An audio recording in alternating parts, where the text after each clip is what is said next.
Hey guys, welcome back to our channel. Hope you have a wonderful day. In today's video, I'm going to talk to you about the different type of information that I receive and how I got implementing those information towards our personal life. So the information that I've been reading about reading a lot of books, listening to a lot of podcasts, and all of this, I guess, information when it comes to financial independence, retire earlier. So, well, more like the financial independence side of it and how I go about to achieving them in a real world based on our own personal experience. So I'm going to talk about, I guess, when it comes to percentage of your income. Most of the books that I've been reading is that you should save about 10%, 20%, or 30% of your income, or whatever percentage it is, um, and and invest it somewhere for your future or for your older you or so.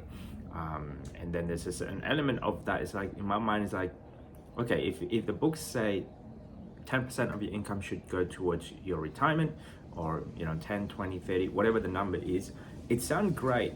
But at the same time, what if you want to have two elements of that: go faster when it comes to your journey, or you don't have any expenses? So what do you do with the excess fund? For us, in the beginning of my journey, we were in debt so much that our income would not cover our expenses. From then on, I managed to turn that around so that way we actually have more income than our expenses, or at least break even. Our income meet our expenses, and then now we're in the position of our income. It's actually a lot higher than our expenses. So, and then realizing to myself, hey, this might not be great if you follow the certain, I guess, the books that is out there. So in the beginning, I can only save, let's say, 1%, 2%, 5%. And now in our journey, we're actually able to save up about 60% of our income, 60 plus percent of our income. So, and based on the trajectory and based on our data and our calculation, we should be able to achieve our, I guess, our target to be having, let's say, I guess, enough income to achieve our financial freedom. For some, it's different. Our numbers is $1 million in the investment, and $1 million in, I guess, that can provide us generating a cash flow, or dividends, cash flow dividends, as well as capital gain. That's it. So at the time that this is being recorded, with our portfolio, superannuation included, it's roughly $500,000 or so. And from here on, my wife and I sat down about a week ago or so and decided, yes, 60% of our household income, that's between my wife and I, will go towards to the investment. This can be achieved because we don't have any debt. We don't have any consumer debt. We don't have any mortgage repayment. We don't have any credit card debt, personal loan, and all that jazz. All of our car is paid in full, in cash, with no expenses. And when we go out, we don't use our future money using credit card. We go out based on what we can afford, and we live below our means. And at the current stage, having kids going to school, and the school expenditure, it's doable based on one income, as well as the keeping the lights on, and the grocery shopping, on that, and taking care of this property as well, based on one single income.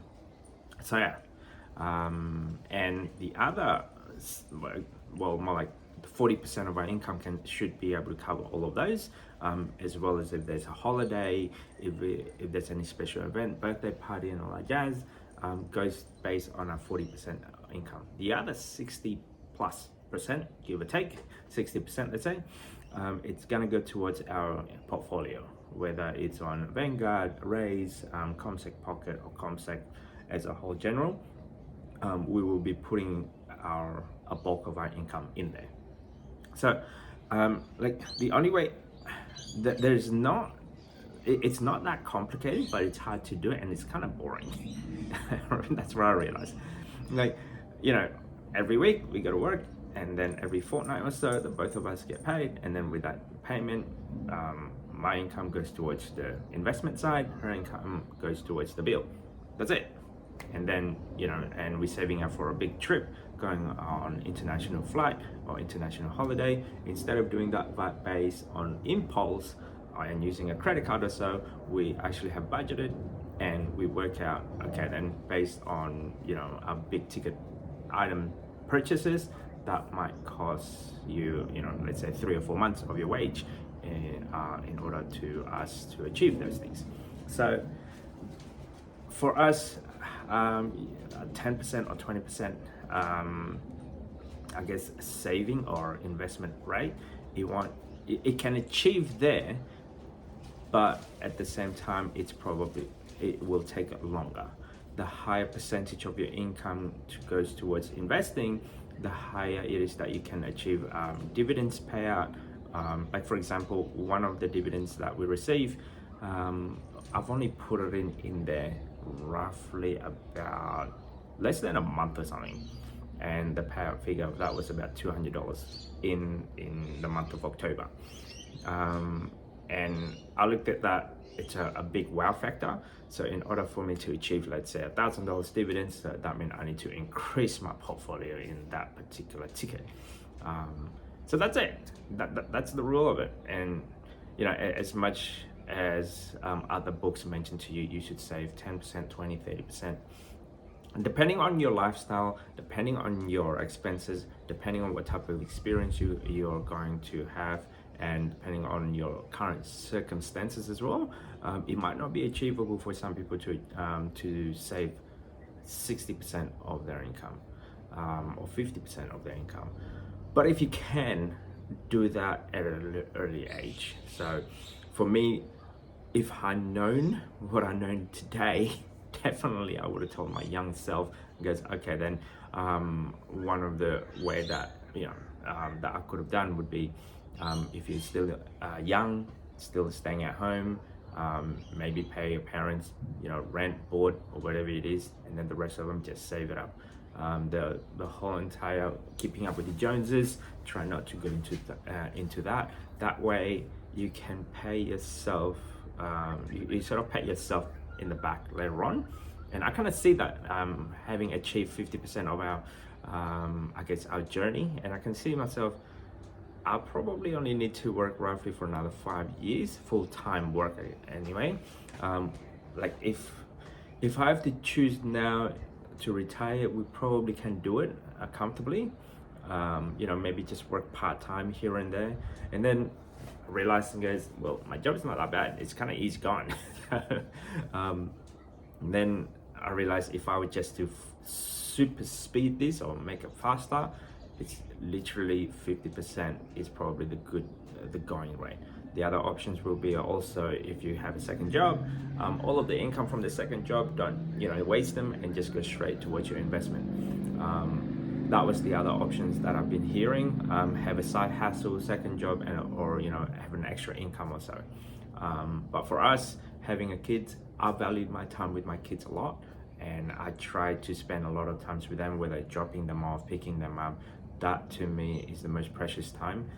There is nothing that you can compare that to anything else in the world, because the time that I have with our kids is very short, and I try to do a lot of activities with them, whether doing the pick up and drop off and all of the, I guess, you know, swimming lesson or so, at the very least, the pick up and the drop off.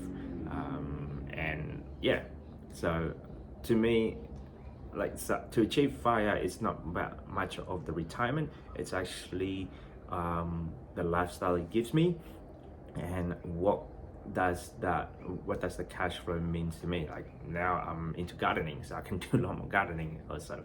And you know, some people, maybe it's not their thing, it's not their forte, so it might be different to you as well, but that's just our thing. But in order for us to achieve that, we really need to pump our investment a lot more higher and bigger, and trying to earn, I guess, as much as possible and invest them as much as possible. Anyway, that's just my 2 cents, guys. You know, if you like this type of content, don't forget to subscribe, comment, and I'll see you on the next video. Bye.